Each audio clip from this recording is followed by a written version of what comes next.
Motivational story in Hindi for students.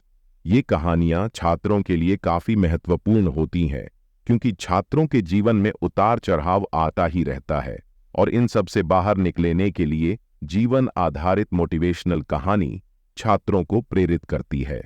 तो चलिए शुरू करते हैं। एक जंगल में एक आश्रम था और उस आश्रम में बहुत सारे छात्र पढ़ने आते थे। एक बार की बात है, गुरुजी सभी छात्रों को पढ़ा रहे थे, पर उन सब में एक छात्र ऐसा था जिसे गुरुजी के बहुत बार सिखाने और समझाने के बावजूद उसे कुछ भी नहीं समझ आता था। एक दिन इसी वजह से गुरुजी को बहुत गुस्सा आया और गुरुजी ने उस छात्र से कहा, जरा अपना हाथ तो दिखाओ बेटा। तभी उस छात्र ने अपना हाथ गुरुजी को दिखा दिया। छात्र की हाथ देख गुरुजी बोले, बेटा तुम घर चले जाओ, तुम्हारे नसीब में शिक्षा नहीं है। छात्र ने पूछा, पर क्यों गुरुजी?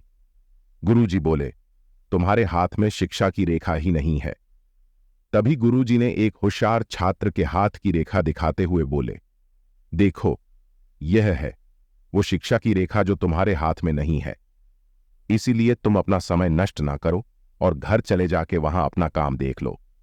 यह सुनने के बाद उस छात्र ने अपने जेब से एक चाकू निकला जिसका प्रयोग वह रोज सुबह अपने नाखून काटने के लिए किया करता। तभी उस चाकू से उसने अपने हाथ में एक रेखा बना डाली और उसका हाथ खून से लथपथ हो गया। तभी वह गुरुजी से बोला, मैंने अपने हाथ में शिक्षा की रेखा बना ली है गुरुजी। यह देख गुरुजी भ्रमित हो उठे और उन्होंने उस छात्र को अपने गले लगा लिया और बोले, तुम्हें विद्या सीखने से दुनिया की कोई ताकत नहीं रोक सकती बेटा। इसी तरह कठोर परिश्रम उस छात्र के हाथों के लकीरों को भी बदल देती है। वो छात्र आगे चलकर महर्षि पाणिनि के नाम से प्रसिद्ध हुआ, जिन्होंने विश्व प्रसिद्ध व्याकरण अष्टाध्यायी सूत्र पाठ की रचना की है और इतनी सदियां बीत जाने के बाद भी विश्व के किसी भी भाषा में ऐसा ग्रंथ अब तक नहीं बना